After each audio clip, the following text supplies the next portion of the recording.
പ്രിയമുള്ളവരെ, ഏവർക്കും ഹാജാസ് ക്ലാസ്സസിലേക്ക് ഹൃദ്യമായ ഹാർദമായ സ്വാഗതം. നമ്മുടെ സയൻസ് ക്ലാസ് ആണ്. തിങ്കൾ വ്യാഴം ദിവസങ്ങളിലാണ് നമ്മൾ സയൻസിൻ്റെ ക്ലാസ്സുകൾ അപ്ലോഡ് ചെയ്യുന്നത്.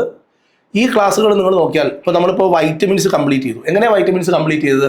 വൈറ്റമിൻസിൻ്റെ 2 ക്ലാസ്സുകൾ തന്നു. എന്നിട്ട് അതിനുശേഷം നാളിതുവരെ വൈറ്റമിൻസിൽ നിന്ന് ചോദിച്ചിട്ടുള്ള മുഴുവൻ ചോദ്യങ്ങളുടെയും ഒരു എക്സാമിനേഷൻ നടത്തി. അങ്ങനെയാണ് നമ്മൾ ആ ടോപ്പിക്ക് ഫിനിഷ് ചെയ്തത്. നമ്മൾ ഇന്ന് എടുക്കാൻ പോകുന്നത് അയിരുകളും ധാതുക്കളും എന്ന് പറയുന്ന കെമിസ്ട്രിയിലെ ഒരു ടോപ്പിക്കാണ്. അത്യാവശ്യം നമുക്ക് ഈ അയിരുകളും ധാതുക്കളും ഓർമ്മിക്കാനുള്ള കോഡൊക്കെ പറഞ്ഞ് വളരെ രസകരമായി ഈ ടോപ്പിക്ക് നമുക്ക് എടുക്കും. അതിനുശേഷം ഈ ടോപ്പിക്ക് ഇങ്ങനെ നമുക്കറിയാലോ, SCERT ടെക്സ്റ്റ് ബുക്കിലെ 10ാം ക്ലാസ്സിൻ്റെ 2ാമത്തെ ടെക്സ്റ്റ് പാർട്ടിനകത്താണ് ഈ ചാപ്റ്റർ ഉള്ളത്. അപ്പോൾ അത് ഒരു ലെങ്തി ആയിട്ടുള്ളൊരു ചാപ്റ്ററാണ്. ഇതിനകത്ത് അയിരുകളും ധാതുക്കളും മാത്രമല്ല, പിന്നെ അത് കഴിഞ്ഞിട്ട് ഈ അയിരുകളുടെ ശുദ്ധീകരണം വരുന്നുണ്ട്. ഓക്കെ, അതിൽ സ്പെഷ്യലായിട്ട് ബ്ലാസ്റ്റ് ഫർണസ് പ്രോസസ്സ് വരുന്നുണ്ട്. അലൂമിനിയത്തിൻ്റെയും സിങ്കിൻ്റെയും കോപ്പറിൻ്റെയും ശുദ്ധീകരണം വരുന്നുണ്ട്. അത് കഴിഞ്ഞിട്ട് ഇതിനകത്ത് ലോഹസങ്കരങ്ങൾ, പിന്നെ ലോഹങ്ങളുടെ കോമൺ ആയിട്ടുള്ള റിയാക്ഷൻസ്, ഇങ്ങനെ ഈ ചാപ്റ്റർ ഇത്തിരി ലെങ്തിയാണ്. അത് കഴിഞ്ഞാൽ നമുക്ക് പരീക്ഷ നടത്തണം. ഓക്കെ, അപ്പോൾ ഇങ്ങനെയാണ് ഈ ചാപ്റ്റർ നമ്മൾ ഫിനിഷ് ചെയ്യാൻ വേണ്ടിയിട്ട് വിചാരിക്കുന്നത്. എല്ലാവരും കൂടെ ഉണ്ടാവണം. നിങ്ങളുടെ എല്ലാവർക്കും ഈ ക്ലാസ്സുകൾ എന്ത് ചെയ്യണം? ഷെയർ ചെയ്യണം. നിങ്ങളുടെ ഏറ്റവും പ്രധാനം നിങ്ങളുടെ ഒരു ലൈക്കും ഒരു കമൻറ്റും ഇതിനകത്ത് വീഴണം. ഇതിൻ്റെ പിന്നിൽ കുറേ എഫേർട്ടുണ്ട്. ആ എഫേർട്ട് എന്ന് പറയുന്നത് നിങ്ങളുടെ നിങ്ങളുടെ സപ്പോർട്ടിന് വേണ്ടിയിട്ടാണ്. അപ്പം നിങ്ങൾ സപ്പോർട്ട് ചെയ്തില്ലെങ്കിൽ നമുക്ക് പിന്നെ ഈ ക്ലാസ്സുകൾ ഇടാനുള്ള ഒരു ഊർജ്ജം, എനർജിയൊക്കെ നഷ്ടപ്പെട്ടു പോകും. ഒരു ക്ലാസ് എന്ന് പറഞ്ഞാൽ ഒരു ദിവസം ഇതിൻ്റെ പിന്നിൽ എൻ്റെ പ്രവർത്തനങ്ങളുണ്ട്. അപ്പോൾ അതുകൊണ്ട് എല്ലാവരും ഒന്ന് ഹെൽപ്പ് ചെയ്യുക. അപ്പോൾ അടുത്ത് നമുക്ക് ക്ലാസ്സിലേക്ക് വരാം. അയിരുകളും ധാതുക്കളും നമ്മൾ ഈ ടോപ്പിക്ക് കേട്ടിട്ടുണ്ട് അല്ലേ? നമ്മുടെ പീരിയോഡിക് ടേബിളിനകത്ത് കുറേ മൂലകങ്ങളുണ്ട്. പീരിയോഡിക് ടേബിളിനകത്ത് എത്ര മൂലകങ്ങളാണ് ഉള്ളത്? 118 മൂലകങ്ങളുണ്ട്. ഇതിൽ കുറേ മൂലകങ്ങളെ നമ്മൾ മെറ്റൽസ് എന്നാണ് പറയുക. ഓക്കെ, ലോഹങ്ങളെന്ന്. കുറേ മൂലകങ്ങളെ നമ്മൾ എന്ത് പറയും? നോൺ മെറ്റൽസ് എന്ന് പറയും. ക്ലിയർ അല്ലേ? അപ്പോൾ ഈ മെറ്റൽസ് എല്ലാം ലോഹങ്ങൾ എന്നറിയപ്പെടുന്ന കുറേ സാധനങ്ങളുണ്ട്. ഏതൊക്കെയാണ് ലോഹങ്ങൾ? നിങ്ങളുടെ ഓർമ്മയിൽ വരുന്ന ലോഹങ്ങൾ ഏതൊക്കെയാണ്? അലുമിനിയം, ഇരുമ്പ്, സ്വർണം, വെള്ളി, platinum, sodium, potassium, calcium, magnesium, ഇതൊക്കെ എന്താണ്? ലോഹങ്ങളാണ്. ഈ പീരിയോഡിക് ടേബിളിൽ ഒരു 80% മൂലകങ്ങൾ ലോഹങ്ങളാണ്. ഈ ലോഹങ്ങളെല്ലാം എവിടെയാണ് ഉള്ളത്? ഈ ലോഹങ്ങളെല്ലാം ഭൂവൽക്കത്തിലാണുള്ളത്, മണ്ണിലാണുള്ളത് അല്ലേ? നമ്മൾ ചവിട്ടി നിൽക്കുന്ന മണ്ണിനെയാണ് നമ്മൾ ഭൂവൽക്കം അല്ലെങ്കിൽ എർത്ത് ക്രസ്റ്റ് എന്ന് പറയുന്നത്. അപ്പോൾ ഈ എർത്ത് ക്രസ്റ്റ് ആണ് ലോഹങ്ങളുടെ എല്ലാം ഉറവിടം എന്ന് പറയുന്നത്. അപ്പോൾ നമ്മളൊരു സ്ഥലത്ത് നിന്നും ഒരു മണ്ണിൽ നിന്നും നമ്മുടെ ഭൂവൽക്കത്തിൽ നിന്നും കുറച്ച് മണ്ണ് കളക്ട് ചെയ്തു.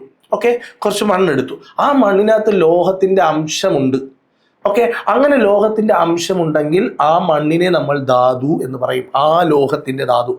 ഏതെങ്കിലും ഒരു പർട്ടിക്കുലർ ലോഹം അടങ്ങുന്ന മണ്ണ് നമുക്കൊരു സ്ഥലത്ത് നിന്ന് കളക്ട് ചെയ്യാൻ പറ്റിയെങ്കിൽ ആ മണ്ണ് എന്ന് പറയുന്നത് ആ മെറ്റലിൻ്റെ ധാതുവാണ്. ക്ലിയർ ആണ്? ഓക്കെ, അപ്പോൾ പ്രകൃതിദത്തമായി കാണപ്പെടുന്ന ലോഹങ്ങളുടെയോ അല്ലെങ്കിൽ ഏതെങ്കിലും മൂലക സംയുക്തങ്ങളെയോ പൊതുവെ നമ്മൾ എന്ത് പറയും? ധാതുക്കൾ എന്ന് പറയും. അപ്പോൾ ധാതുക്കൾ അല്ലെങ്കിൽ മിനറൽസ് എന്താണെന്ന് ചോദിച്ചാൽ പറയണം, പ്രകൃതിദത്തമായി ഭൂവൽക്കത്തിൽ നമ്മൾ ചവിട്ടി നിൽക്കുന്ന മണ്ണിൽ പ്രകൃതിദത്തമായി കാണപ്പെടുന്ന ലോഹങ്ങൾ അല്ലെങ്കിൽ മൂലക സംയുക്തങ്ങളെ നമ്മൾ വിളിക്കുന്ന പേരാണ് ധാതുക്കൾ. മിനറൽസ് എന്ന് ഇംഗ്ലീഷിൽ പറയും. അപ്പം അതിനകത്ത് ലോഹ സംയുക്തങ്ങളും കാണാം, അലോഹ സംയുക്തങ്ങളും കാണാം. മെറ്റൽ തന്നെയാണ്, അലോഹങ്ങളുടെ സംയുക്തങ്ങളും കാണാം, ലോഹങ്ങളുടെ സംയുക്തങ്ങളും കാണാം. ഓക്കെ, അപ്പോൾ മെറ്റൽ കോമ്പൗണ്ടും നോൺ മെറ്റൽ കോമ്പൗണ്ടും എല്ലാം ഇതിനകത്ത് കാണാം. ഇനി വേറൊരു കാര്യം ശ്രദ്ധിക്കേണ്ടത്, ഒരു ലോഹം തന്നെ, ഒരു മെറ്റൽ തന്നെ, ഒരു ലോഹം തന്നെ പലതരം ധാതുക്കളായി പ്രകൃതിയിൽ കാണപ്പെടാം. ഒരു ലോഹത്തിന് തന്നെ പലതരം ധാതുക്കൾ ഉണ്ടാകാം. ഒരു ലോഹം തന്നെ പലതരത്തിലുള്ള രൂപങ്ങളായി മണ്ണിൽ കാണപ്പെടാം. അല്ലാതെ ഒരു ലോഹത്തിന് ഒരു ധാതു അങ്ങനെയില്ല. ഇപ്പൊ അലൂമിനിയം തന്നെ പലതരത്തിലുള്ള രൂപത്തിൽ മണ്ണിൽ കാണപ്പെടും. അലൂമിനിയം ഏറ്റവും കൂടുതലായി കാണപ്പെടുന്നത് കളിമണ്ണിലാണ്, കളിമണ്ണ്. അപ്പൊ അതുപോലെ തന്നെ കളിമണ്ണിനകത്ത് അലൂമിനിയം ഉണ്ട്. നല്ല അലൂമിനിയത്തിന്റെ സോഴ്സാണ് കളിമണ്ണെന്ന് പറഞ്ഞാൽ. അതേപോലെ ബോക്സൈറ്റ്, ക്രയോലൈറ്റ്, ഇതിലെല്ലാം അലൂമിനിയം ഉണ്ട്. ഇതൊക്കെ അലൂമിനിയം അടങ്ങുന്ന മണ്ണുകളാണ്. ഇതിനെല്ലാം നമ്മൾ ധാതുക്കൾ, അലൂമിനിയത്തിന്റെ ധാതുക്കൾ എന്നാണ് പറയുക. അപ്പം അലൂമിനിയത്തിന്റെ ഏറ്റവും നല്ല ഒരു ധാതുവാണ് കളിമണ്ണ്. കളിമണ്ണിന്റെ ഫോർമുല എന്താണ്? Al2O3, ഒരു ഡോട്ട്, 2 വാട്ടർ, 2 മണ്ണ്, 2 സിലിക്കൺ ഡയോക്സൈഡ് SiO2. ഓക്കെ, അപ്പൊ അത് ഓർത്ത് വയ്ക്കണേ. Al2O3 ഒരു ഡോട്ട്, 2 SiO2 ഡോട്ട്, 2 വാട്ടർ. ഇതാണ് കളിമണ്ണിന്റെ ഫോർമുല. കളിമണ്ണിന്റെ ഫോർമുല പഠിച്ചല്ലോ. ഇത് ടെക്സ്റ്റ് ആണ്, SCERT ടെക്സ്റ്റ് ബുക്കാണ് നമ്മൾ പഠിക്കുന്നത്. അതുകൊണ്ട് ഒന്നും നമ്മൾ കളയാതെ അതുപോലെ അങ്ങ് പഠിക്കും കേട്ടോ. അപ്പൊ അതേപോലെ അലുമിനിയം അടങ്ങിയിരിക്കുന്ന ഏറ്റവും പ്രധാനപ്പെട്ട മറ്റൊരു വസ്തു എന്താണെന്ന് വെച്ചാൽ പറയണം, അതാണ് ബോക്സൈറ്റ്. Al2O3 ഒരു ഡോട്ട്, 2 വാട്ടർ. അപ്പൊ കളിമണ്ണും ബോക്സൈറ്റും തമ്മിൽ എന്താ പ്രത്യേകത? കളിമണ്ണിലെ ഈ 2 SiO2 എടുത്ത് കളഞ്ഞാൽ നമുക്ക് എന്ത് കിട്ടും? ബോക്സൈറ്റ് കിട്ടും. പരീക്ഷകളിൽ നിരന്തരമായി ചോദിക്കുന്ന മറ്റൊരു ചോദ്യമാണ് ക്രയോലൈറ്റ്. Na3Al_F6 cryolite. പരീക്ഷകളിൽ നിരന്തരമായി ചോദിക്കുന്നതാണ് ക്രയോലൈറ്റ്. Na3Al_F6. ഇവിടെ Na2 എന്നാണ് കൊടുത്തിരിക്കുന്നത്, Na3 ആണ്. Na3Al_F6 cryolite. അപ്പം അലൂമിനിയത്തിന്റെ ധാതുക്കൾ ഏതൊക്കെയാണെന്ന് ചോദിച്ചാൽ, അലൂമിനിയത്തിന്റെ ധാതുക്കൾ കളിമണ്ണ്, ബോക്സൈറ്റ്, ക്രയോലൈറ്റ്. അപ്പൊ എന്താണ് ധാതുക്കൾ? ലോഹത്തിന്റെ അംശമടങ്ങുന്ന അല്ലെങ്കിൽ ഏതെങ്കിലും ഒരു മൂലകത്തിന്റെ അംശമടങ്ങുന്ന മണ്ണിൽ നിന്ന് കിട്ടുന്ന വസ്തുക്കളെയാണ്, പ്രകൃതിദത്തമായി കിട്ടുന്ന വസ്തുക്കളെയാണ് നമ്മൾ ധാതുക്കൾ എന്ന് പറയുന്നത്. സ്റ്റേറ്റ്മെന്റ് ആയിട്ടൊക്കെ ചോദിച്ചാൽ നമ്മൾ പൊളിക്കണം. ഓക്കെ, ക്ലിയർ ആണ്. അപ്പം ഒരു ലോഹം തന്നെ വിവിധ ധാതുക്കളായി മണ്ണിൽ കാണും. അപ്പോൾ അതിൽ അലൂമിനിയത്തിന്റെ സുലഭമായ സോഴ്സ് ആണ് കളിമണ്ണ്. കളിമണ്ണിന്റെ ഫോർമുല നമുക്കറിയാലോ. Al2O3 ഒരു ഡോട്ട്, 2 മണ്ണ്, SiO2 ഡോട്ട്, 2 വാട്ടർ. മണ്ണെന്ന് പറഞ്ഞാൽ സിലിക്കൺ ഡൈ ഓക്സൈഡ്, SiO2. അതേപോലെ ബോക്സൈറ്റിന്റെ ഫോർമുല എന്താ? Al2O3 ഒരു ഡോട്ട്, 2 വാട്ടർ. ക്രയോലൈറ്റിന്റെ ഫോർമുല എന്താ? Na3Al_F6. ക്ലിയർ ആണേ, നന്നായിട്ട് പഠിച്ചു പോണേ. നമുക്ക് ഓരോ ടോപ്പിക്കായിട്ട്, സയൻസിന് നമുക്കൊരു പ്രശ്നമേ അല്ല. അപ്പോൾ നമുക്ക് അലൂമിനിയത്തിന്റെ ധാതുക്കൾ ഏതൊക്കെയാണെന്ന് മനസ്സിലായി. കളിമണ്ണുണ്ട്, ബോക്സൈറ്റ് ഉണ്ട്, ക്രയോലൈറ്റ് ഉണ്ട്. നമുക്ക് ഇത് മൂന്നിൽ നിന്നും നമുക്ക് അലൂമിനിയം കിട്ടും. നമുക്ക് അലൂമിനിയത്തെ വേണമെങ്കിൽ ഇത് മൂന്നിൽ നിന്ന് നമുക്ക് അലൂമിനിയത്തെ വേർതിരിക്കാൻ പറ്റും. പക്ഷേ കളിമണ്ണിനെ പൊതുവെ അലൂമിനിയത്തിനെ വേർതിരിക്കാൻ വേണ്ടി നമ്മൾ ഉപയോഗിക്കാറില്ല. അതെന്തുകൊണ്ടായിരിക്കാം? അതിന് കുറേ കാരണങ്ങളുണ്ട്. ഒരു ധാതുവിൽ നിന്ന് ഒരു ലോഹത്തെ വേർതിരിക്കണമെങ്കിൽ കുറച്ച് കാര്യങ്ങൾ നോക്കണം. ഒന്ന്, ആ ധാതു സുലഭമായി കിട്ടുന്ന ധാതു ആയിരിക്കണം, ഒന്നാമത്തെ പ്രത്യേകത. അപ്പോൾ ഒരു ധാതുവിന് ഉണ്ടായിരിക്കേണ്ട, ഒരു ധാതുവിൽ നിന്ന് ഒരു ലോഹത്തെ വേർതിരിക്കണമെങ്കിൽ അതിനുണ്ടായിരിക്കേണ്ട ഒന്നാമത്തെ ഗുണം, അത് സുലഭമായി, ഞാനിപ്പോൾ ഇവിടെയാണ് എൻ്റെ ഫാക്ടറി ഉള്ളത്, അപ്പോൾ ഇതിൻ്റെ അടുത്തുനിന്ന് തന്നെ, തൊട്ടടുത്തുനിന്ന് തന്നെ നമുക്ക് സുലഭമായിട്ട് അത് കിട്ടണം. 2, ആ ധാതുവിൽ നിന്നും ലോഹത്തെ എളുപ്പത്തിൽ വേർതിരിച്ചെടുക്കാൻ കഴിയണം. ലോഹത്തിന്റെ അളവ് ആ ധാതുവിനകത്ത് കൂടുതലായി കാണണം. നമുക്ക് അതിൽ നിന്ന് ലോഹത്തെ വേർതിരിച്ചെടുക്കാനുള്ള ചെലവ് കുറഞ്ഞിരിക്കണം.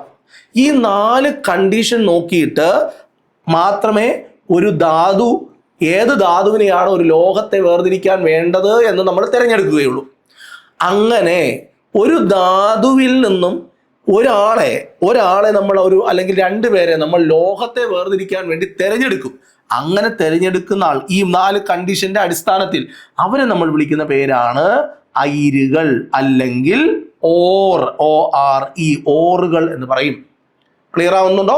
അപ്പോൾ ഒരു മെറ്റലിന് കുറേ ധാതുക്കൾ കാണും, പക്ഷേ അയിരുകൾ കുറവായിരിക്കും. അയിരെന്ന് പറയുമ്പോൾ 1-2 പേരെ അയിര് കാണുള്ളൂ. ഇപ്പൊ കളിമണ്ണ്, ബോക്സൈറ്റ്, ക്രയോലൈറ്റ് ഇതെല്ലാം അലുമിനിയത്തിന്റെ ധാതുക്കളാണ്. പക്ഷെ അതിൽ ഈ 4 കണ്ടീഷൻ വെച്ച് നോക്കുമ്പോൾ, 1, 2, 3, 4, ഈ 4 കണ്ടീഷൻ വെച്ച് നോക്കുമ്പോൾ അതിനകത്ത് നമുക്ക് അയിരായി തിരഞ്ഞെടുക്കാൻ കഴിയുന്നത് ബോക്സൈറ്റ് ആണ്. അപ്പൊ ബോക്സൈറ്റിന്റെ പ്രത്യേകത എന്താ? സുലഭമായി കിട്ടും. രണ്ടാമത്തെ പ്രത്യേകത എന്താ? അതിനകത്ത് ലോഹത്തിന്റെ അംശം കൂടുതലാണ്. മൂന്നാമത്തെ പ്രത്യേകത എന്താ? അതിനകത്തുനിന്ന് എളുപ്പത്തിൽ നമുക്ക് വേർതിരിച്ചെടുക്കാൻ കഴിയും. നാലാമത്തെ പ്രത്യേകത എന്താ? ബോക്സൈറ്റിനകത്തുനിന്ന് അലുമിനിയത്തെ വേർതിരിക്കുമ്പോൾ ചെലവ് കുറവായിരിക്കും. ഈ 4 കാര്യങ്ങളുടെ അടിസ്ഥാനത്തിൽ നമ്മൾ ബോക്സൈറ്റിനെ അലൂമിനിയത്തിന്റെ അയിരായി കണക്കാക്കും. പറഞ്ഞ മനസ്സിലായോ? അപ്പോ അങ്ങനെ നമ്മൾ ധാതു കണ്ടോ, ഈ പ്രത്യേകതകളുടെ അടിസ്ഥാനത്തിൽ അലൂമിനിയം നിർമ്മാണത്തിൽ അനുയോജ്യമായ ധാതു ഏതാണ്? ബോക്സൈറ്റ് ആണ്. അതുകൊണ്ട് ബോക്സൈറ്റിനെ അലൂമിനിയത്തിന്റെ അയിര് എന്ന് പറയും, ഓർ എന്ന് പറയും. ഏത് ധാതുവിൽ നിന്നാണോ എളുപ്പത്തിലും ലാഭകരമായും ഒരു ലോഹത്തെ വേർതിരിച്ചെടുക്കാൻ കഴിയുന്നത് അതിനെയാണ് ആ ലോഹത്തിന്റെ അയിര് അല്ലെങ്കിൽ അയിര് അല്ലെങ്കിൽ ഓർ എന്ന് വിളിക്കുന്നത്. അപ്പോൾ അലൂമിനിയത്തിൻ്റെ അയിര് എന്ന് പറയുന്നത് ബോക്സൈറ്റ് ആണ് എന്ന് നമ്മൾ പഠിച്ചു കഴിഞ്ഞു. ബോക്സൈറ്റിൻ്റെ ഫോർമുലയും നമ്മൾ പഠിച്ചു. ഇനി ഇരുമ്പിന് കുറേ ധാതുക്കളുണ്ട്. ഇരുമ്പ് അടങ്ങുന്ന ഭൂമിയിൽ നിന്ന് കിട്ടുന്ന പ്രകൃതിദത്തമായ മണ്ണ് ഒരുപാടുണ്ട്. പക്ഷേ അതിനകത്ത് നമ്മൾ ഈ പറഞ്ഞതുപോലെ സുലഭമായി കിട്ടുന്നതും ലാഭകരമാകുന്നതും എളുപ്പത്തിൽ വേർതിരിക്കാൻ കഴിയുന്നതും അങ്ങനെ നോക്കുമ്പോൾ ഇരുമ്പിൻ്റെ ധാതുക്കളിൽ നിന്നും 2 പേരെ നമ്മൾ അയിരുകളായി തിരഞ്ഞെടുത്തിട്ടുണ്ട്. അതിലൊന്ന് ഹേമറ്റൈറ്റ്, മാഗ്നറ്റൈറ്റ്. വേറെ ഉണ്ട് കേട്ടോ. നമ്മൾ SCERT ടെക്സ്റ്റ് ബുക്കിൻ്റെ ഒരു കട്ടിംഗ് ആണ് ഞാൻ ഇവിടെ കൊണ്ടുവന്നിരിക്കുന്നത്. നിങ്ങൾ കാണുമ്പോൾ തന്നെ അറിയാം, 10ാം ക്ലാസ്സിലെ ടെക്സ്റ്റ് ബുക്കാണ്. അപ്പോൾ അതിനകത്ത് പറഞ്ഞിരിക്കുന്ന ഫോമുല അതുപോലെ പഠിക്കണേ. അപ്പോൾ ഹേമറ്റൈറ്റ് ആണ് ഏറ്റവും ഇമ്പോർട്ടൻ്റ് ആയിട്ടുള്ള അയിര്. ഇരുമ്പിൻ്റെ ഏറ്റവും ഇമ്പോർട്ടൻ്റ് ആയിട്ടുള്ള അയിരാണ് ഏത്? ഹേമറ്റൈറ്റ്. അപ്പോൾ ഹേമറ്റൈറ്റ്, ഹേമ എന്ന് പറയുന്ന ആ ആള് ഒരു വ്യക്തിയാണ്. ഹേമ നല്ല ഇരുമ്പിൻ്റെ ദൃഢതയുള്ള ഒരു പെൺകുട്ടിയാണ്, തീരുമാനങ്ങളൊക്കെ എടുക്കുന്നതും ഒക്കെ. അപ്പം അങ്ങനെ ഓർമ്മിച്ച് വെക്കണം. ഹേമ എന്ന് പറയുന്ന വളരെ ബോൾഡായിട്ടുള്ളൊരു പെൺകുട്ടിയുണ്ട്. ഓക്കെ, അങ്ങനെ നമ്മൾ ഓർമ്മിച്ച് വെക്കണം. Haematite, magnetite. ഓക്കെ, ഹേമ ഈ ബോൾഡ്. അലൂമിനിയം ബോക്സ്, നമ്മൾ സാധാരണ ജോമെട്രി ബോക്സ് അലൂമിനിയം. അപ്പം അതുകൊണ്ട് അലൂമിനിയം ബോക്സൈറ്റ് എന്ന് ഓർമ്മിച്ച് വയ്ക്കാം. അലൂമിനിയത്തിൻ്റെ ബോക്സ്. ഹേമ നല്ല ബോൾഡാണ്. ഇരുമ്പ്. ബോൾഡ് എന്ന് പറയുമ്പോൾ ഇരുമ്പിൻ്റെ ശക്തിയാണ്. ഇരുമ്പ് ഏതിലൊട്ടും? മാഗ്നറ്റിലൊട്ടും. അപ്പോൾ ഇത് രണ്ടും ഓർമ്മിച്ച് വയ്ക്കാൻ കണക്ഷൻ ഉണ്ട്. അപ്പം ഇരുമ്പെന്ന് പറഞ്ഞാൽ ഹേമ എന്ന് പറയുന്നത് ഭയങ്കര ബോൾഡായിട്ടുള്ളൊരു പെൺകുട്ടിയാണ് അല്ലേ? അതുപോലെ ഇരുമ്പ് മാഗ്നറ്റിലൊട്ടും. അതുകൊണ്ട് മാഗ്നറ്റൈറ്റ് എന്നും കൂടെ ഓർമ്മിച്ച് വയ്ക്കാം. ഓക്കെ, അപ്പോൾ ഇതിൻ്റെ രണ്ടിൻ്റെ ഫോമുല വളരെ എളുപ്പമാണ്. Fe2O3യും Fe3O4. കണ്ടോ, Fe2 2 3, അടുത്തത് 3 4, അത്രേ ഉള്ളൂ. അപ്പോൾ Fe2O3 Fe3O4 ഫോർമുല പഠിച്ചേ പറ്റുള്ളൂ. SCERT ടെക്സ്റ്റ് ബുക്കിൽ തന്നിരിക്കുന്നത് കൊണ്ട് നമുക്ക് ആ ഫോർമുല പഠിച്ചേ പറ്റുള്ളൂ. കോപ്പർ ആണെങ്കിൽ copper pyrites, copper glance, cuprite, 3 പഠിക്കണേ. കോപ്പർ പൈററ്റിസ് എന്ന് പറയുമ്പോൾ അതിനകത്ത് അയണും സൾഫറും. കോപ്പർ CuFeS2 ആണ് കോപ്പർ പൈററ്റിസ്. കോപ്പർ ഗ്ലാൻസ് എന്ന് പറയുമ്പോൾ സൾഫർ മാത്രം, Cu2S. കുപ്രൈറ്റ് എന്ന് പറയുമ്പോൾ കോപ്പറിൻ്റെ ഓക്സൈഡ്, Cu2O. ഇത് 3 പഠിക്കണേ. അപ്പോൾ കോപ്പർ പൈററ്റിസ് എന്ന് പറഞ്ഞാൽ CuFeS2, കോപ്പർ ഗ്ലാൻസ് എന്ന് പറഞ്ഞാൽ Cu2S, കുപ്രൈറ്റ് എന്ന് പറഞ്ഞാൽ Cu2O, കോപ്പർ ഓക്സൈഡ്. സിങ്ക് എന്ന് പറഞ്ഞാൽ സിങ്ക് ബ്ലെൻഡ്, സിങ്ക് സൾഫൈഡിനെയാണ് സിങ്ക് ബ്ലെൻഡ് എന്ന് പറയണേ. സിങ്ക് സൾഫൈഡാണ് സിങ്ക് ബ്ലെൻഡ് എന്ന് പറയണേ. അതേപോലെ കലാമിനൊക്കെ റെഗുലറായി റിപ്പീറ്റായി ചോദിക്കുന്നതാണ്. കലാമിൻ എന്ന് പറഞ്ഞാൽ സിങ്ക് കാർബണേറ്റ് ആണ് കലാമിൻ. സിങ്ക് ബ്ലെൻഡ് ആണ് സിങ്ക് സൾഫൈഡ്. Tin cassiterite. നമ്മൾ സാധാരണ ടിക്ക എന്ന് പറയില്ലേ, ടിക്ക നമ്മൾ ഈ അറബിക് ഫുഡാണ്. ഈ ചിക്കൻ കൊണ്ടുണ്ടാക്കുന്ന ഒരു ടിക്ക, ഒരു കമ്പിയിൽ ഇങ്ങനെ കൊരുത്തിട്ട് കുറേ ചിക്കൻ്റെ പീസുകൾ ഇങ്ങനെ ഇടിക്കില്ല, ടിക്ക കണ്ടിട്ടില്ലേ? അതാണ് ടിക്ക. ടി എന്ന് പറയുന്നത് എന്തോന്നാ? ടിൻ. ക എന്ന് പറയുന്നത് എന്തോന്നാ? കാസിറ്ററൈറ്റ്. ടിക്ക. കണ്ടോ? അപ്പം അത് ഓർമ്മിക്കാൻ എളുപ്പമാണ്. ഇതിനെ നമ്മൾ ടിൻ സ്റ്റോൺ എന്നും പറയാറുണ്ട്.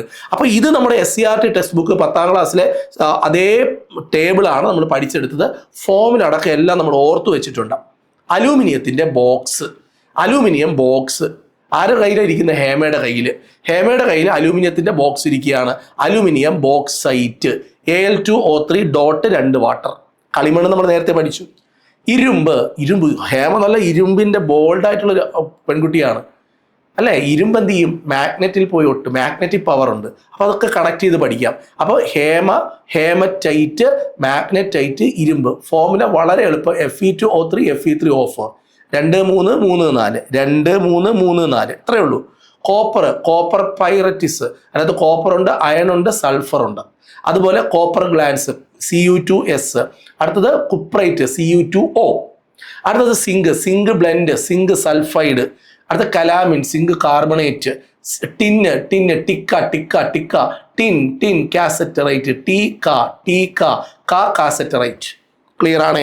ഓക്കെ, അടുത്ത സ്ലൈഡിലേക്ക് നമുക്ക് പോകാം. ഇത് വലിയ ചടങ്ങാണ് ഇത് പഠിക്കുക, പക്ഷെ നമ്മൾ എളുപ്പത്തിൽ കണക്ട് ചെയ്ത് പഠിച്ചു. കെമിസ്ട്രിയുമായി ബന്ധമുള്ള ഒരാൾ കെമിസ്ട്രി പഠിപ്പിക്കുമ്പോഴത്തേക്കും അത് നമുക്ക് വളരെ എളുപ്പത്തിൽ പഠിക്കാൻ കഴിയും. അതാണ് ഇതിനകത്ത് കാര്യം, അല്ല വേറെ ഒന്നുമല്ല. ഇപ്പം ഒരു ഇപ്പോൾ നമ്മൾ PSC നോക്കിയാൽ കെമിസ്ട്രി ബന്ധമില്ലാത്ത ഒരാൾ നമ്മൾ കെമിസ്ട്രി പഠിപ്പിക്കുന്നു, അതുകൊണ്ട് എന്തെങ്കിലും ഗുണമുണ്ടോ? ഒരു ഗുണവും ഇല്ല. അവരെങ്ങനെയെങ്കിലുമൊക്കെ അതല്ല, ഇത് നമ്മൾ വേറെ അറിഞ്ഞ് പഠിക്കുകയാണ്. മെഗ്നീഷ്യം എന്ന് പറഞ്ഞാൽ മാഗ്നസൈറ്റ് എന്നാണ്. നമ്മൾ നേരത്തെ മാഗ്നറ്റൈറ്റ് പറഞ്ഞു, അത് ഇരുമ്പാണ്. ഇവിടെ ഓർമ്മിക്കേണ്ടത് മെഗ്നീഷ്യത്തിൻ്റെ അയിരിൻ്റെ പേരിലും മെഗ്നീഷ്യം ഉണ്ട്, മാഗ്നസൈറ്റ് എന്നാണ്. അപ്പം അത് ഓർത്ത് വെച്ചോണം. മറ്റത് മാഗ്നറ്റൈറ്റ്, ഇത് മാഗ്നസൈറ്റ്. Dolomite magnesite, dolomite. ഈ ഡോളമൈറ്റിനകത്ത് മെഗ്നീഷ്യത്തിൻ്റെയും അയിരാണ്, കാൽഷ്യത്തിൻ്റെയും അയിരാണ്. അതും കൂടെ ഓർത്ത് വെച്ചിരിക്കണം. ഇതിനകത്ത് മെഗ്നീഷ്യവും ഉണ്ട്, അതേപോലെ കാൽഷ്യവും ഉണ്ട്. മെഗ്നീഷ്യത്തിൻ്റെയും കാൽഷ്യത്തിൻ്റെയും അയിരാണ് ഡോളമൈറ്റ്. ക്ലിയർ ആണ്? അപ്പോൾ അടുത്തത് യുറേനിയം. നമ്മൾ UP എന്ന് പറഞ്ഞാൽ എന്താ? ഉത്തർപ്രദേശ് എന്നല്ലേ, അല്ലേ? U എന്ന് പറഞ്ഞാൽ യുറേനിയം, P എന്ന് പറഞ്ഞാൽ പിച്ച് ബ്ലെൻഡ്.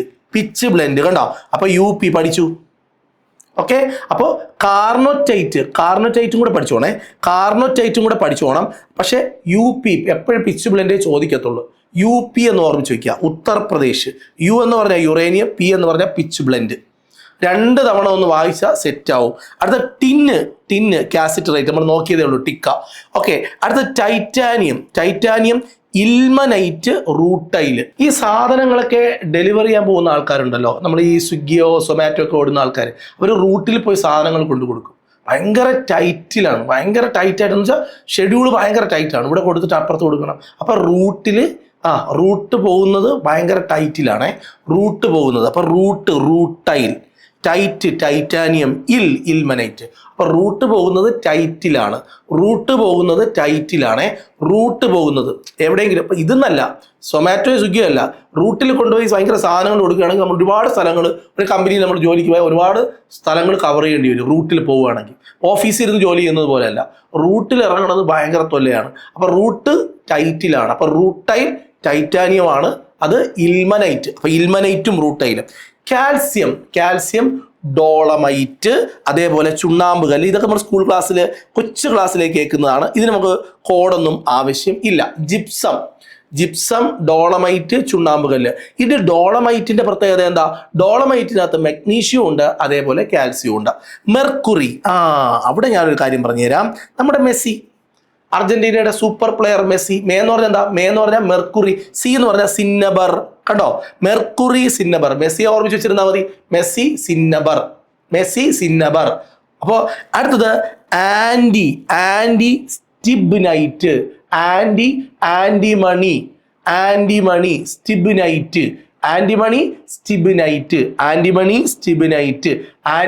സ്റ്റിബ്നൈറ്റ്. ലിപ്പേ. എന്താണ്? നീപ്പേ ലീപ്പേ. ഇത് പഠിക്കണേ, ഇതൊരു കോഡാണ്. ലിപ്പേ. അങ്ങനെയാണ് ഞാൻ ക്ലാസ്സുകളിൽ പഠിപ്പിക്കുന്ന രീതി. ലിപ്പേ. നീ എന്ന് പറഞ്ഞാൽ എന്താ? നിക്കൽ. ലീ എന്ന് പറഞ്ഞാൽ എന്താ? ലിഥിയം. അപ്പം നീ എന്ന് പറഞ്ഞാൽ നിക്കൽ, പേ എന്ന് പറഞ്ഞാൽ പെൻഡിലാൻഡൈറ്റ് ആണ് നിക്കലിൻ്റേത്. ലീ ആണെങ്കിലോ ലിഥിയം, പെറ്റാലൈറ്റ്. ഇതിൽ ഏറ്റവും ഇമ്പോർട്ടൻറ്റ് പെറ്റാലൈറ്റ് ആണ്.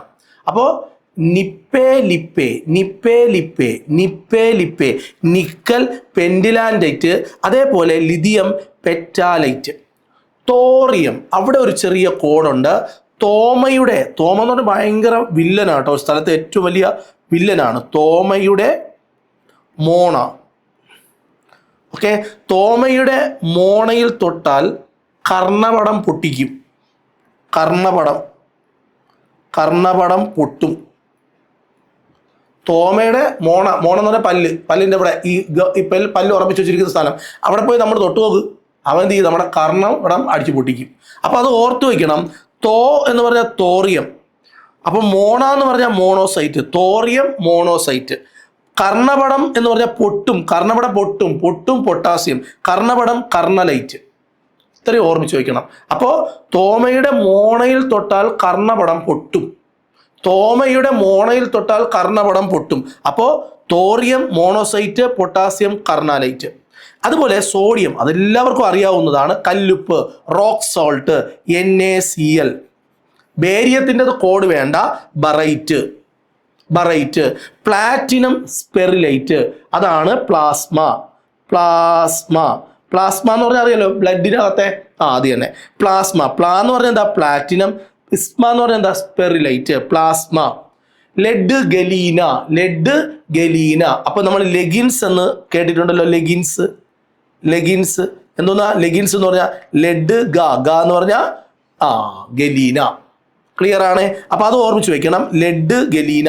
അതുപോലെ സിൽവർ അർജന്റൈറ്റ്, അർജുനൻ നമ്മുടെ മഹാഭാരതത്തിലെ അർജുനന്റെ കഴുത്തിൽ നിറച്ചും എന്തുണ്ട്? ആഭരണങ്ങളുണ്ട്. അതെല്ലാം എന്താണ്? വെള്ളിയിലെ ആഭരണങ്ങളാണ്. സിൽവർ അർജന്റൈറ്റ്. അപ്പോ ലിപ്പേ പഠിച്ചു. തോമയുടെ മോണയിൽ തൊട്ടാൽ കർണപടം പൊട്ടും. അതിനകത്തുനിന്ന് തോറിയം, മോണോസൈറ്റ്, പൊട്ടാസ്യം എന്താ പഠിച്ചു? പൊട്ടാസ്യം എന്ന് പറയുന്നത് കർണലൈറ്റ് എന്ന് പഠിച്ചു. സോഡിയത്തിന്റെ നമുക്കറിയാം അത് കല്ലുപ്പാണ്, സോഡിയം ക്ലോറൈഡ് ആണെന്ന് പഠിച്ചു. ബേരിയം ബറൈറ്റ് ആണെന്ന് പഠിച്ചു. പ്ലാറ്റിനം പ്ലാസ്മ സ്പെറിലൈറ്റ് ആണെന്ന് പഠിച്ചു. ലെഡ് ഗലീന അത് നമ്മൾ ലെഗിൻസ് വെച്ചിട്ട് പറഞ്ഞു. ലെഗിൻസ് എന്ന് പറഞ്ഞാൽ ലെഡ് ഗലീന എന്നാണ്. സിൽവർ അർജുനന്റെ കഴുത്തിൽ നിറച്ചു സിൽവർ മാലകളാണ് ഉള്ളത് എന്ന് പഠിച്ചു. അപ്പൊ അത്രയും ക്ലിയർ ആയിട്ട് പഠിച്ചു. എല്ലാ അയിരുകളുടെയും പേരുകൾ നമ്മൾ ഇങ്ങനെ പഠിച്ചെടുത്തിരിക്കുകയാണ്. ഇനി നമ്മളൊരു കാര്യം പറയാൻ പോകുന്നത്, ഈ അയിരുകൾ വെച്ചിട്ട് നമുക്ക് എന്ത് ചെയ്യണം? അയിരുകളിൽ നിന്ന് ലോഹങ്ങളെ വേർതിരിക്കണം. അയിരുകളിൽ നിന്ന് ലോഹങ്ങളെ വേർതിരിക്കണമെങ്കിൽ ഒരു പ്രശ്നം എന്ന് പറഞ്ഞു കഴിഞ്ഞാൽ, ഈ പല ലോഹങ്ങളും മണ്ണിലുള്ള മറ്റു വസ്തുക്കളുമായി റിയാക്ട് ചെയ്ത് ഒരു കുഴമ്പ് രൂപത്തിലാണ് കാണപ്പെടുന്നത്. അപ്പൊ അവരെ വേർതിരിച്ചെടുക്കുന്നത് ഒരു വലിയ പണിയാണ്, വലിയ ചടങ്ങാണ്. ഈ ഓരോ അയിരുകളിൽ നിന്നും ലോഹങ്ങളെ വേർതിരിക്കാൻ 3 ഘട്ടങ്ങളുണ്ട്. ഇതാണ് നമ്മളിവിടെ കാണിച്ചിരിക്കുന്ന 3 ഘട്ടങ്ങൾ. ഇതിനെയാണ് നമ്മൾ ലോഹ നിഷ്കർഷണം അല്ലെങ്കിൽ മെറ്റലർജി എന്ന് പറയുന്നത്. അപ്പോൾ ഈ മെറ്റലർജിക്കകത്തെ 3 പ്രധാനപ്പെട്ട ഘട്ടങ്ങളാണ്: 1 അയിരുകളുടെ സാന്ദ്രണം, 2 സാന്ദ്രീകരിച്ച അയിരിൽ നിന്നും ലോഹത്തെ വേർതിരിക്കൽ, 3 ലോഹ ശുദ്ധീകരണം, concentration of or extraction of metal from concentrated or 3 refining of metal. ഈ 3 ഘട്ടങ്ങളിലൂടെ കടന്നു പോകുമ്പോൾ അയിരിൽ നിന്നും എന്ത് നമുക്ക് കിട്ടും? അയിരിൽ നിന്നും നമുക്ക് ലോഹം കിട്ടും. അപ്പോൾ നമ്മൾ ആദ്യം എന്താ പഠിച്ചത്? ധാതു എന്താണെന്ന് പഠിച്ചു. രണ്ടാമത് എന്താ പഠിച്ചത്? ധാതുവിൽ നിന്നും അയിരിനെ തിരഞ്ഞെടുക്കുന്നത് പഠിച്ചു. എന്നിട്ട് ഇനി എന്താ പഠിക്കാൻ പോകുന്നത്? അയിരിൽ നിന്നും അതിനെ ശുദ്ധീകരിച്ച് ലോഹത്തെ വേർതിരിക്കുന്നത് പഠിച്ചു. ഇത്രയും കാര്യങ്ങളാണ് നമുക്ക് ഇതിനകത്തൊരു ചാർട്ടായിട്ട് പഠിക്കേണ്ടത്. അപ്പൊ ധാതു എന്ന് പറയുന്നത് എന്താണ് എന്ന് നമുക്കറിയാം. ധാതു എന്ന് പറഞ്ഞാൽ ഒരു ലോഹത്തിന്റെ അംശമടങ്ങുന്ന മണ്ണ്. അപ്പൊ ഒരു ലോഹത്തിന് ഒരുപാട് ധാതുക്കൾ ഉണ്ടാവും. അതിനകത്ത് കൂടുതൽ സുലഭമായി കിട്ടുന്ന ഒരു മെറ്റലിന്റെ അംശം കൂടുതലായി കാണപ്പെടുന്ന, ഏറ്റവും എളുപ്പത്തിലും ലാഭകരമായും ലോഹത്തെ വേർതിരിക്കാൻ കഴിയുന്ന ധാതുവിനെ ആ ലോഹത്തിന്റെ അയിരായി തിരഞ്ഞെടുക്കും. അങ്ങനെയാണെങ്കിൽ ഇരുമ്പിന്റെ അയിര് ഏതാണ്? Haematite, magnetite. കാൽഷ്യത്തിന്റെ അയിര് ഏതാണ്? Dolomite, gypsum. ഇതെല്ലാം നമ്മൾ പറഞ്ഞു. അപ്പോൾ ഇങ്ങനെ കുറേ കാര്യങ്ങൾ നമ്മൾ പഠിച്ചു. എല്ലാ അയിരുകളുടെയും പേര് പഠിച്ചു. ഇനി അയിരിനകത്ത് എന്തുണ്ട്? ലോഹം ഇരിപ്പുണ്ട്. അയിരിനകത്തിരിക്കുന്ന ലോഹത്തെ നമുക്ക് എന്ത് ചെയ്യണം? വേർതിരിക്കണം. അയിരിനകത്തിരിക്കുന്ന ലോഹത്തെ വേർതിരിക്കുന്ന പരിപാടിയാണ് ലോഹ നിഷ്കർഷണം. ലോഹ നിഷ്കർഷണത്തിന് എത്ര ഘട്ടങ്ങളുണ്ട്? 3 ഘട്ടങ്ങളുണ്ട്. ഒന്നാമത്തത് ഏതാണ്? Concentration of or. രണ്ടാമത്തത് ഏതാണ്? Extraction of metal from concentrated or. മൂന്നാമത്തെ റിഫൈനിങ് ഓഫ് മെറ്റൽ. എൻ്റെ പൊന്നു പിള്ളേരെ, അടുത്ത ക്ലാസ് നമുക്ക് അടുത്ത തിങ്കളാഴ്ചയാണ്. തിങ്കളാഴ്ച ദിവസം നമ്മൾ ഈ ക്ലാസ് അങ്ങ് തുടരും. എന്തോ സംഭവിക്കട്ടെ. സാധാരണ യൂട്യൂബിൽ ആരും അവരുടെ ടോപ്പിക്ക് തരാറില്ല. അവരെ നിങ്ങളെ കളിപ്പിക്കാൻ വേണ്ടിയിട്ട് കുറച്ച് ക്വസ്റ്റ്യൻസ് ഒക്കെ ഇട്ട് അങ്ങനെ അത്രയേ ഉള്ളൂ. നിങ്ങൾക്ക് ടോപ്പിക് കിട്ടണമെങ്കിൽ നിങ്ങൾ ഓഫ്ലൈൻ ക്ലാസ്സിൽ പോകണം, അല്ലെങ്കിൽ ഒരു ഓൺലൈൻ ക്ലാസ്സിലെ പെയ്ഡ് ക്ലാസ് എടുക്കണം. നമ്മളിവിടെ നമ്മുടെ വരുമാന മാർഗം എന്ന് പറയുന്നത് ഈ ടോപ്പിക്കാണ്. ഈ ടോപ്പിക്ക് പല സ്ഥലങ്ങളിൽ പോയി പഠിപ്പിക്കുമ്പോഴാണ് നമുക്കൊരു വരുമാനം കിട്ടുന്നത്, അല്ലേ? അതാണ്. അപ്പോൾ എന്തുകൊണ്ടാണ് ഇപ്പം ഇങ്ങനെ തരാൻ കാരണം? വ്യൂ നല്ല കുറവായതുകൊണ്ടാണ്. അതുമാത്രമല്ല, ഒരു കാലത്ത് 2019 മുതൽ ഒരു 6 വർഷമായി നമ്മൾ ഈ ഒരു ചാനൽ മുന്നോട്ട് കൊണ്ടുപോകുന്നു. ഈ 6 വർഷവും നമ്മൾ നോക്കുകയാണെങ്കിൽ സയൻസിന് വേണ്ടിയിട്ട് ആൾക്കാർ റെഫർ ചെയ്യുന്ന ഒരു ചാനലാണ്. മാത്സിന് വേണ്ടിയിട്ട് ആൾക്കാർ കാണുന്ന ഓരോ മാത്സ് ക്ലാസ്സും സയൻസ് ക്ലാസ്സുകളും അറ്റ്ലീസ്റ്റ് 1K മുകളിൽ വ്യൂ ഉണ്ട്. പഴയ ക്ലാസ്സുകൾ കൺസിസ്റ്റൻ്റ് അല്ലായിരുന്നു. കുറച്ച് നാൾ ഈ ഒരു യൂട്യൂബിലോട്ട് നമ്മൾ കയറുന്നില്ലായിരുന്നു.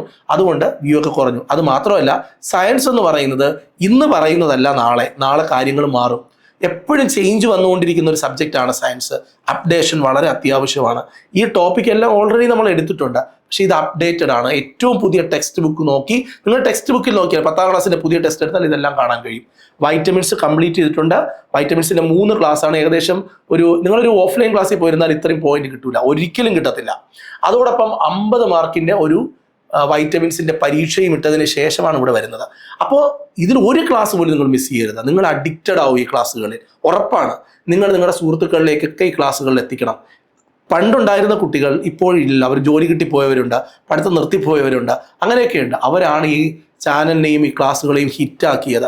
ഇപ്പോൾ അത് നിങ്ങളുടെ കൈകളിലേക്കാണ്. നിങ്ങളും ഇതിനെ സൂപ്പർ ഹിറ്റാക്കും എന്ന പ്രതീക്ഷയോടെയാണ് അടുത്ത തിങ്കളാഴ്ച നമ്മൾ ഇതിൻ്റെ ബാക്കി ഭാഗം എടുക്കുന്നത്. ബാക്കി ഭാഗം എന്താണ്? മെറ്റലർജി, ലോഹ നിഷ്കർഷണം. അവിടെ എനിക്ക് കുറേ കാര്യങ്ങൾ പറയാനുണ്ട്. കാത്തിരിക്കുക. തിങ്കളാഴ്ച നമുക്ക് വീണ്ടും കാണാം. Bye bye.